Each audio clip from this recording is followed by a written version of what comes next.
Welcome to Sports Spectrum, the sports and faith podcast that brings Jesus back into the conversation. Here's your host, Jason Romano. Welcome, everyone, to Sports Spectrum. I'm Jason Romano. It's great to have you joining us here on the program today. However you're listening to this interview, first of all, we thank you that you're here checking us out at Sports Spectrum, but we want to encourage you to hit that subscribe button on whatever app that you're listening to this podcast on. Click subscribe and never miss an episode of the Sports Spectrum podcast. We've had over 300 interviews here, so many interviews to go back and listen to as well. But hit that subscribe button and become a part of what we're doing every single day here at Sports Spectrum. We also want to encourage you to check out our website, sportspectrum.com. That's a daily devotional every single morning at 6 a.m. to start your day, and articles all day long on the intersection of sports and faith. Our brand new redesigned website. Check it out, sportspectrum.com. Today on the podcast, I'm really excited to bring to you guys the story of Caylin Moore. His new book is called A Dream Too Big, the story of an improbable journey from Compton to Oxford. And by all means, Caylin Moore should be dead in prison or stalking the streets of Compton with his fellow gang members. Instead, this guy is a Rhodes Scholar, an author, a speaker, and a role model for every kid who is deprived of hope in downtrodden communities.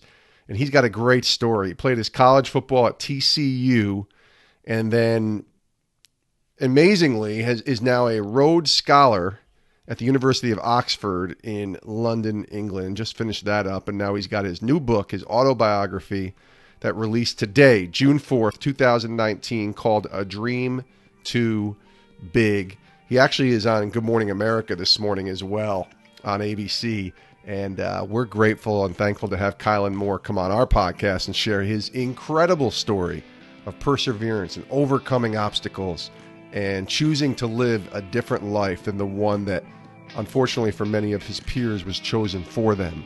You'll love this interview. Take a listen to Caylin Moore here on Sports Spectrum. Caylin, welcome to the podcast. Thank you for having me. It's a pleasure to be here today. I'm excited to talk to you, Caylin. Your story is a powerful one, and I think the best way maybe to get into this interview, this conversation that we're about to have, is to talk about the book. And obviously we're going to dive deeper into your story as we continue chatting here. But your book is called A Dream Too Big, and it's released June 4th. And I'm excited for it to come out. I've been able to get an advanced copy and check it out. The subtitle says, The Story of an Improbable Journey from Compton to Oxford. So tell us about the book. I guess we'll start there, and kind of how it came about and why you wanted to write it. Absolutely. So the book is essentially my memoir, the telling of my life story up to this point. And I know it's, perhaps it's a little strange. I'm 24 years old, but I've experienced so much life up to this point that I just, I had so many people requesting, and it was a great reflection process to think, should I write it now? And I decided to, because ultimately I think it can really deliver some hope to people that perhaps were having a hard time holding on to it.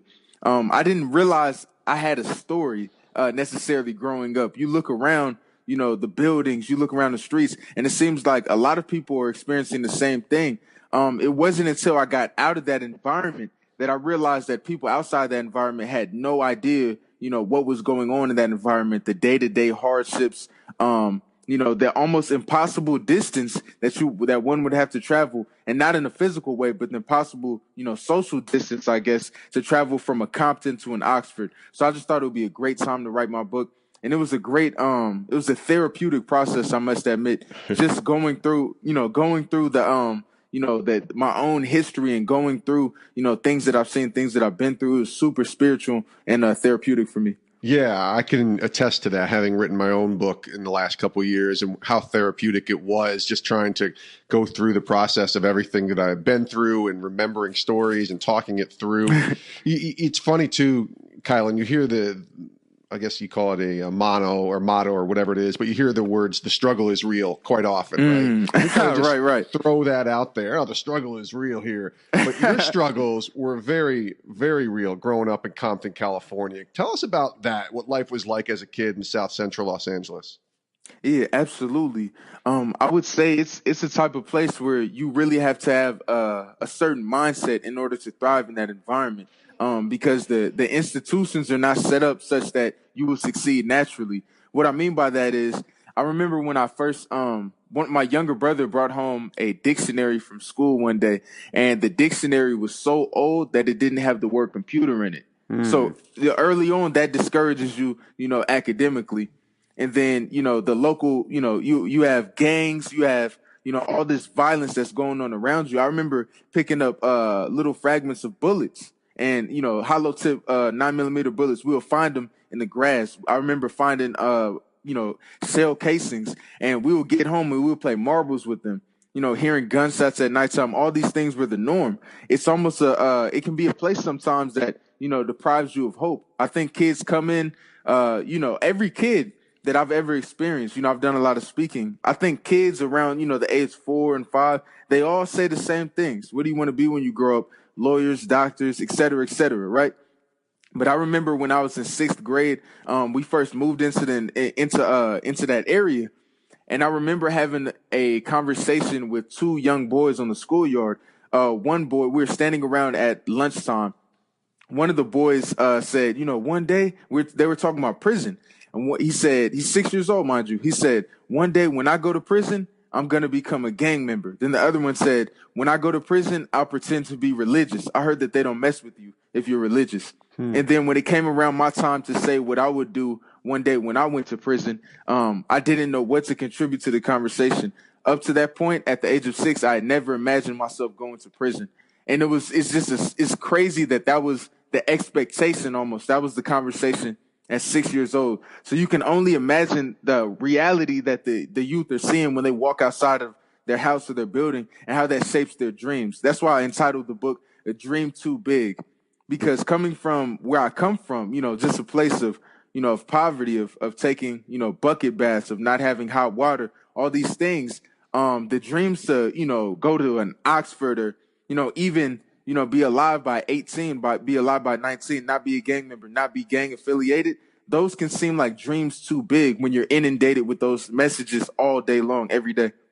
You said the word when we go to prison, not if, is what the mindset of a 6-year-old is. That blows my mind, to be honest with you, because it blows my mind, and I'm from there. Yeah, it's not an if, and if I screw up, or if it's a mindset, I guess, that's ingrained out there to say the words when, like it's expected to happen. Tell me about walking through that mindset of changing from when to if to no, this isn't going to happen to me. I know it got pretty bad, and I'm just reading in the back of your book some of the things that you walked through as a young child. Tell us about just the difficult moments that you had to kind of deal with, both from your parents' perspective, just from your life perspective.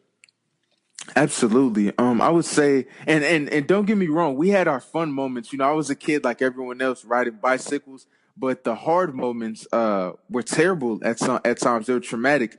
I remember when my mom she got sick. She had an open heart surgery. And just a small tidbit on my mom. After my parents had a marriage of 9 years. After my parents divorced, that's when we moved to what we would classify as the hood. So living there, my mom is dealing with the stress of her divorce, of an abusive relationship, all these things, right? And then she was unable to really take care of her mental and her physical and emotional health. So in my own opinion, I think she got sick as a result of that. And she ended up developing a tumor on one of the chambers of her heart. So what ended up happening is my mom went in for open heart surgery. And then unfortunately, by the grace of God, the surgery was successful. But while she was recovering from open heart surgery, she was assaulted by one of the workers at the hospital. So this puts her in a state of, depression, just a terrible state where, she's just depressed. She's recovering physically and psychologically from what had happened to her. So now, this is the time, I'm 9 years old. This is when I have to, grow up. This is when I go from being a baby to a man, start having to contribute, financially to the house, with cans and bottles or, whatever I can, candy, selling candy, things like that. So those are some of my earlier hardships. And then, later on, when I was 16 years old, when I was in high school, my father went to prison, for a life sentence, for murder. And, it just seemed like all these things were pushing me down. It was like a never ending vortex of adversity, so to speak. Just walking to school, I remember there was a point in time where, I had poor grades in sixth grade because it was disadvantageous for me to bring my backpack to school, as it would weigh me down if I had to run or defend myself on 11-mile bus journey to my school. So it was so many different things that were adverse situations that I faced, that I think just one of two of those will be enough for the average person. And for me, for whatever reason, the way God had it, that was every year, that was every day. Caylin Moore is our guest here on the Sports Spectrum podcast. So how do you not get caught up in gang violence and becoming a part of a gang? How do you get out of that? Because, when you become the man of the house at 9 years old, that's a responsibility that no 9-year-old should have to deal with. And then your dad going through what he just went through. And I think we'll talk about the dad issue in a second, but just how do you not end up falling prey to what it sounds like was taking place in the majority of your area for kids your age? Yeah, I have to say I was extremely blessed. My mom was an incredible role model. I can't credit myself. I have to credit God. I have to credit my mom. Yeah. Because for my mom, she, after her divorce, when I was in when I was 6 years old, at the exact same time when those young men had expectations of prison, that's put on them. It was a rumor at my elementary school that they determined how many private prisons they would build based off of third grade test scores. Like, these are the things that you hear, right? And these are your reality. So that's what's shaping their reality, unfortunately. And I say I'm incredibly blessed that I had a mom that shaped my reality in a different way. And so my mom, she graduated from law school when I was 6 years old. So that set a different standard for me of, what it was attainable, what I should strive towards. But unfortunately, for many young men and young women that didn't have that opportunity, that didn't necessarily see that, I can see how their life may have taken a different trajectory, and sometimes to no fault of their own. I remember one time I was walking through the neighborhood. It was me and my younger brother, maybe a friend or two, and there were some gang members, and they asked us, they were in a garage. They asked us if we wanted to get put on to the hood. That's a colloquial phrase to say, would you like to be initiated into the gang? And, I automatically, I had my football with me. So I told him, no, I'm good. I just want to play ball. I want to play football.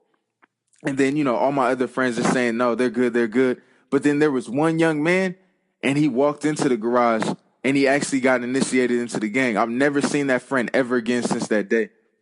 So just that one decision could have been the difference between me and him. So me and him have more in common than we have dissimilar, to be quite honest with you. Me and that friend, we did the same things. We played together. It's just, I just have to say I'm incredibly blessed. And my hope is that, I can't necessarily implement that everyone has my mom in that community and everyone has my educational opportunities, but hopefully you can implement something that can, equalize these opportunities, that even kids going through these things can have opportunities to better themselves through education and not have, dictionaries that don't have the word computer in it. Yeah, that's insane that even exists in the last 10 years. It's crazy. Caylin, You mentioned God. You mentioned giving credit to him. So this is a faith and sports podcast. We want to hear your testimony. Tell us about Christ in your life growing up, and then obviously the moment when you were able to really put your faith and trust in him as your own faith. Absolutely. So I think for me, my mom, first off, my mom was incredibly, she had some of the strongest faith you'll ever meet. Every other word is about God and what Jesus can do for your life when you talk to my mom, growing up at least. I think when my faith really got put to test was very early on, at the age of 9, as I said, when my mom was going through open heart surgery. If I can remember correctly, that's one of the first times that I consciously prayed, where I truly prayed for something. And I remember going to school and I cried and I prayed with one of my friends at the school. His name was Christian Thomas, and we sat down and we prayed at lunchtime. I didn't even eat my food, and we just sat there. I remember praying. And then I remember later on, maybe a couple months later, it was somewhere around the time of Easter, and I found I was in the parking lot of what we call Kmart. I don't know if they have that in other places of the United States. Oh yeah. But I was in a Kmart parking lot, and somebody had dropped not a magazine, but a comic book on the ground. So I picked up the comic book. It was a comic book about Jesus's life. And it inspired me. It was like, not only was it about reading about, just God, the creator of the universe, the savior of our sins. It wasn't just about reading about that. It was about reading about a man that produced miracles. It was something about that stuck with me, because at that particular time, I was truly in need of a miracle for my mom to survive her surgery. So I think that's some of the times where I really started to cling on to my faith. I started to come into my own as a Christian. It was about 9 years old. You mentioned your dad and some of the things that he had went through, convicted of a murder. Tell me what that did to you as a man trying to grow up, a young man, very impressionable, obviously. And I grew up with a dysfunctional relationship with my own dad. So I wonder for you, what was that like, trying to figure out life and having a dad who was not really there? Yeah, absolutely. So for me, I think it was difficult. So after my parents, like, as I said, my parents were married for 9 years. So I remember my dad all the way up to the age of 7. Then after they divorced, due to, domestic, violence and stuff, like not physical violence, but verbal violence, pardon me. Yeah. Due to verbal violence and things like that. I didn't see my dad again until he was on the news. So it was like a period of from the age of like 7 or 8 or 9 all the way until I was 16. And the next time I saw him was when he was on the news, when the police were telling us that he was a suspect in a murder case. So for me, I must admit, I grew up confused. I think that would be the best way. It's like I didn't even know how to feel. I don't know if there's like an adjective to describe, how I felt inside. It's just you feel a certain level of despair and maybe an anger, but love. It's all these things mixed together. So I think it just led me to be, kind of confused, like trying to understand, where's my place as a man? What is it to be a man? I think that's what I spent a lot of time thinking about. And, luckily, once again, by the grace of God, I went to a school that really emphasized, a concept of, positive masculinity and what it means to be a man. I went to a Jesuit school. It was an all-boys school right in the heart of Watts. And, luckily, I had great mentors, black male mentors, that would, kind of model for me what it looked like to be a man, or how you should talk, how you should present yourself, how to be respectful, how to, demand and demonstrate respect when you enter a room, how to, lift people up, give them a shoulder to cry on, give them an ear to listen to. These are all the things I started to learn, from this confusion. I just started to seek it out as well as I could. I started out so much so that anytime somebody was saying something wise, I would just write it down.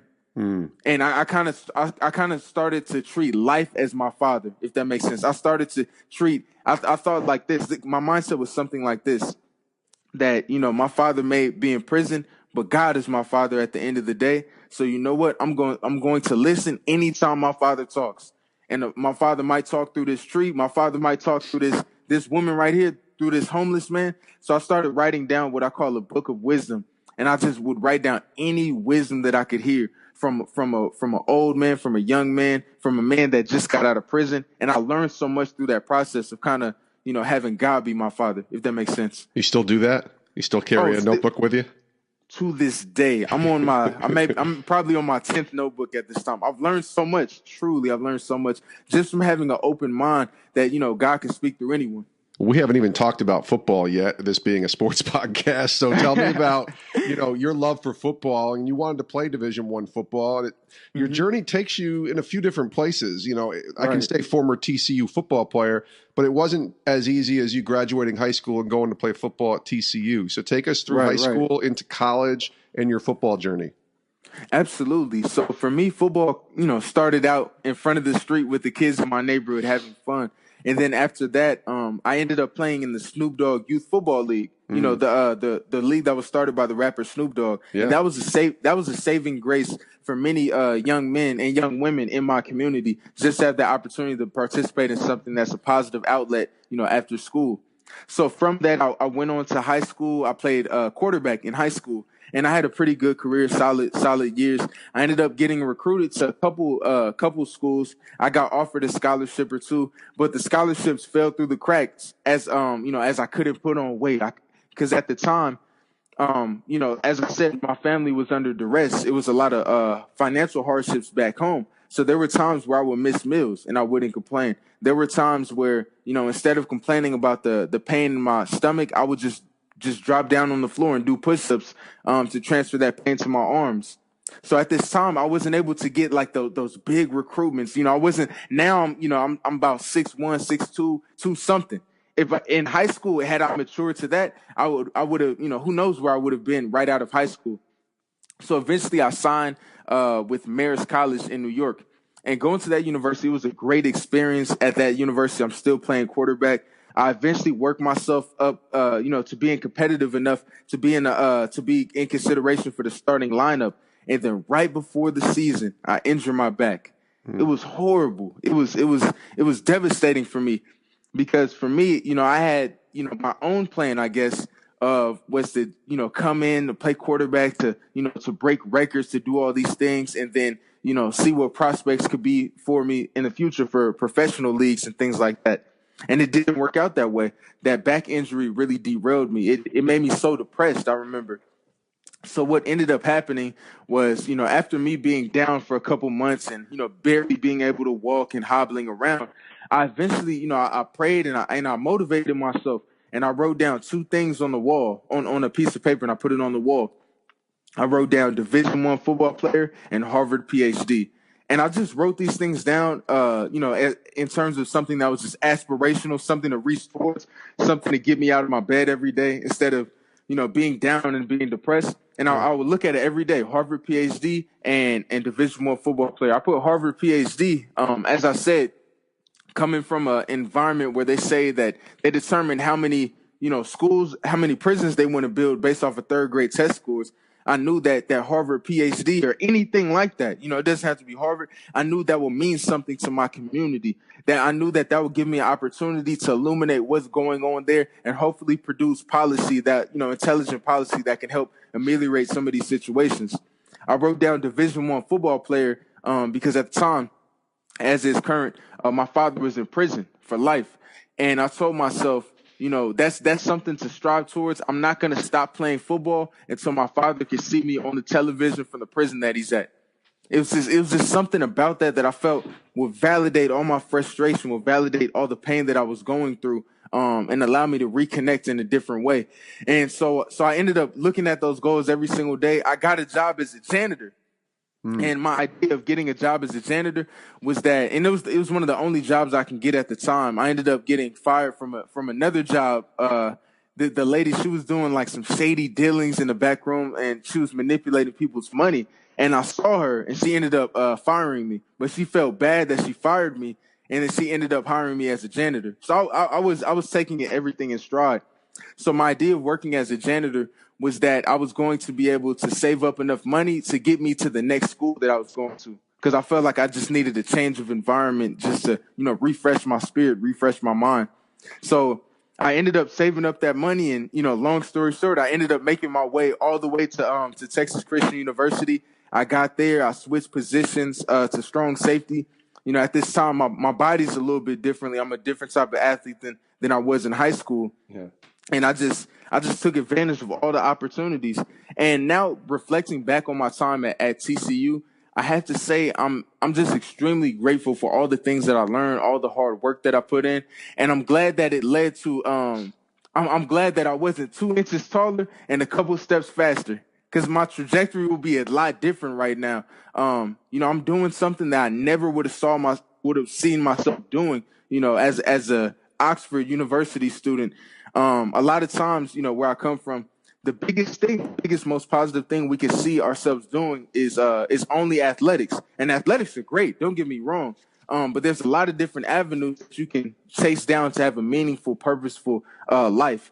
And, luckily, I'm super happy that football opened those doors for me to see other things that I'm also interested in. And in the case of TCU, being a football player there, I ended up founding an organization where we went to go help children speak, at local elementary schools and middle schools. And I just started to see another side of me opening up. That was another side of me other than just an athletic individual, also a spiritual individual, an intelligent individual, a person that's interested in their community. And I'm just extremely grateful that football afforded me the opportunities to explore those avenues. You just said something interesting to me. You said you're lucky you're not an inch and a half or 2 inches taller and a little bit bigger. Is that because you think if you were, you might have gone to the NFL and this whole journey that you're on right now may not have happened? Yeah, absolutely. Had I was thinking back on it. Now, as I said, at my current height and current weight, if I was this size in high school, I was like one of those like late bloomers they call them, Yeah. where I didn't have a single sprout of facial hair, on my face in high school. Super late bloomer. Right. And had I been the size that I was now, who knows? I would be playing linebacker, at some university. I would, my entire identity for myself will be much more enveloped in what my physical body could do. I'll be much more enveloped, in my athleticism than I would, I'm speaking for myself, than I would for my spirituality, for my intellect, for all these different things. Who knows, and I'm not saying my life definitely would have went in a positive trajectory, but who knows if I would have been opened up to the things that God had in store for me. So that's why I say, in a way, I'm glad I wasn't a couple steps faster, a couple inches taller. I would have a different perspective on life at this particular juncture. And I'm extremely grateful for the things that God has brought me through and taught me through the process. Caylin, you write in your book, A Dream Too Big, about how your dad and mom both got to watch you play that Division I football game at TCU. Mm-hmm. But interestingly enough, it was your dad from a penitentiary and your mom from the stadium. Can you just maybe take us back to that game and what that was like and describe the process of having to, play a football game in that light where your dad is, obviously we all strive to have our dad cheering us on and rooting for us. And it was just a different type of a situation for him and for you. Right. I think for me, one of the things that I thought about a lot, especially as a kid, and I think about it a lot even now, is, am I making my parents proud? Am I making my parents proud? That's something I always think about. Yeah. And for that day, I truly felt deep down in my heart that both of my parents were completely proud of me. And for me, that was bigger than a national championship. It just did my heart well. I think that's kind of how I felt on that day. It was just an incredible rush of positive emotions. Tell me about forgiveness. It's something that I'm really passionate about. That's what my book is about. And I know that you've had to come to a place where you had to forgive your dad in for the things that he's done. Tell me about what you've learned about forgiveness in this journey. Absolutely.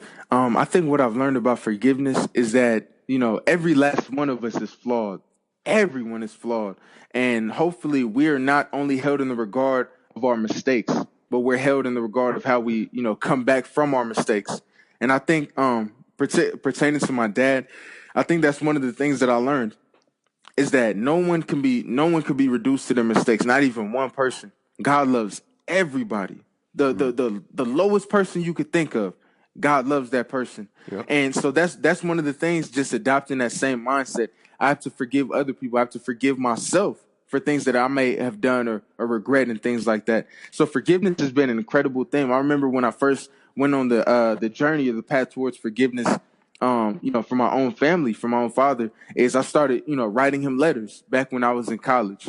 And that was, at first it was like such a big deal for me. I would cry over the letters and, it was hard for me to write. Then after a while, I just started to get a better feeling, a better spiritual understanding of the process that I was going through and how therapeutic it was for both individuals. So I think that's kind of my perspective on forgiveness. I think it's incredibly important. I think we're all, I'm not necessarily saying we're deserving of forgiveness, but to God, that sacrifice that Jesus made for us and washing away our sins, if that's the example that we have in front of us, it would be a blessing if we could all strive towards that.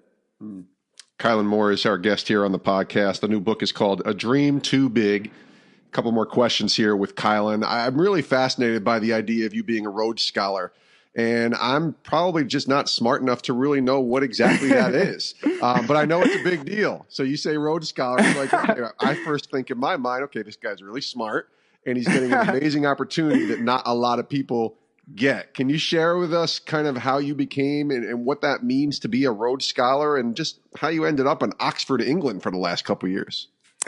Absolutely. So in short, the Rhodes Scholarship is just, I think they herald it as one of the most prestigious scholarships in the world.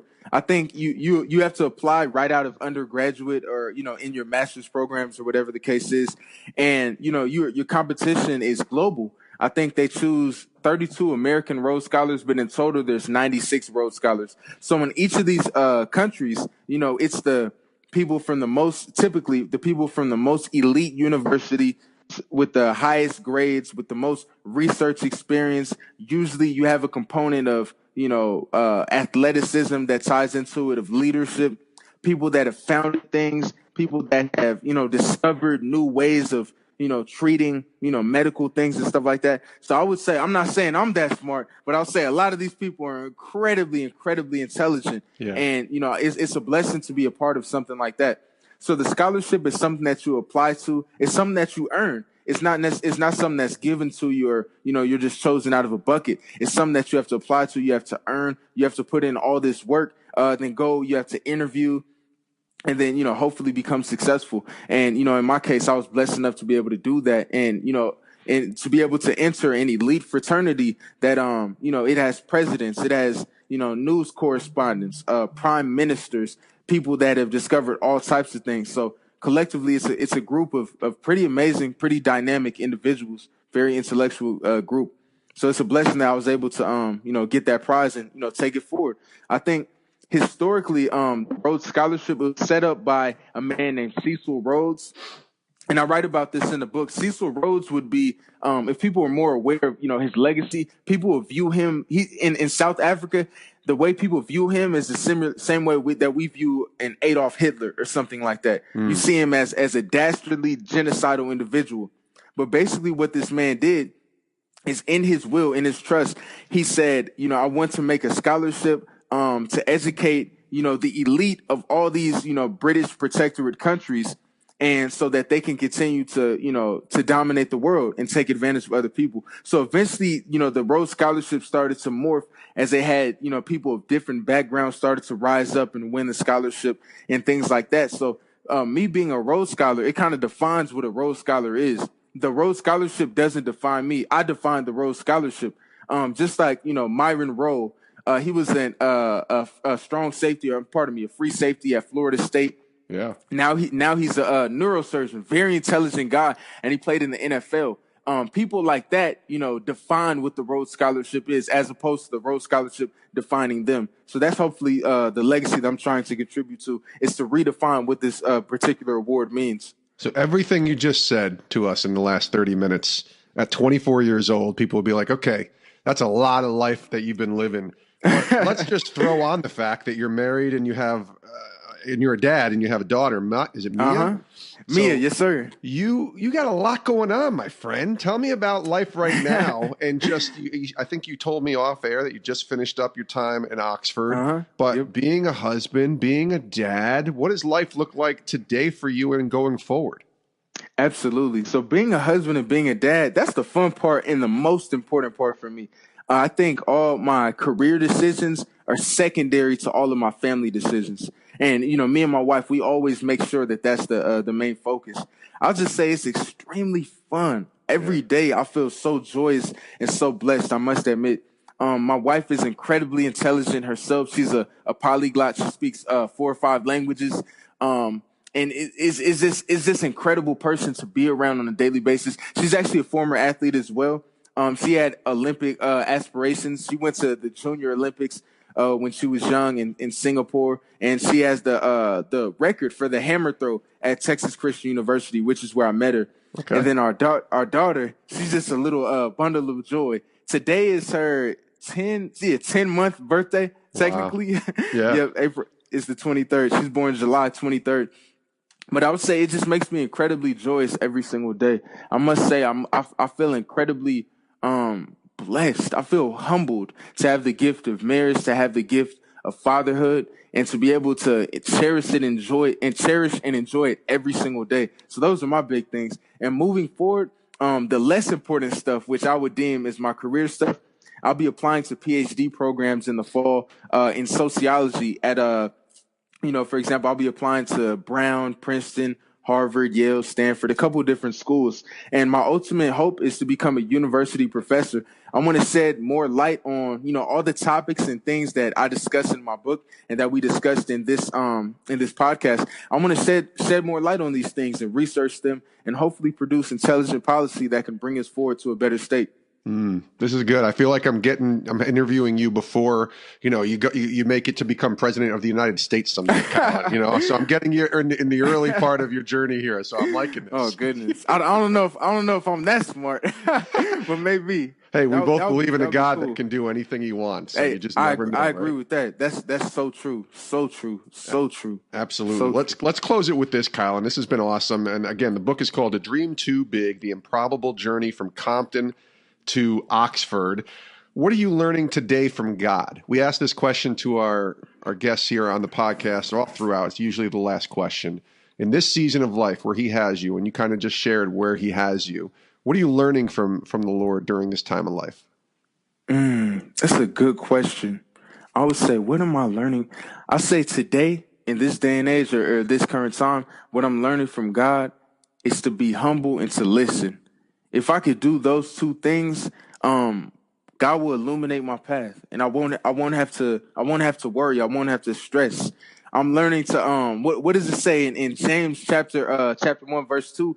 Count it all joy, my brothers, when you meet trials of various kinds. Yeah. For you know that the testing of your faith produces steadfastness.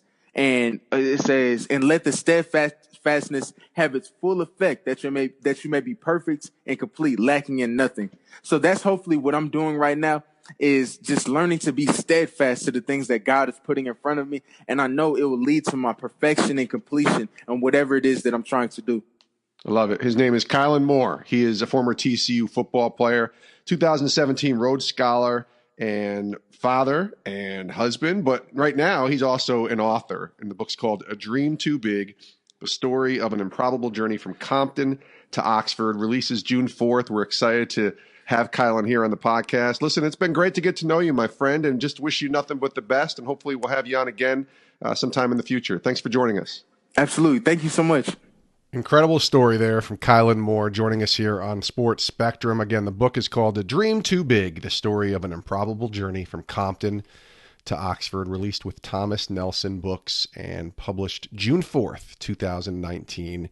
What a story that Caylin has, and just really excited to watch what his future and how his future unfolds. I mean, I wasn't kidding when I'm saying that I would not be surprised if this dude was president of the United States in 20 years. You just never know where God might take you. But check out his book, A Dream Too Big, available everywhere books are found today. Also, give him a follow on Twitter.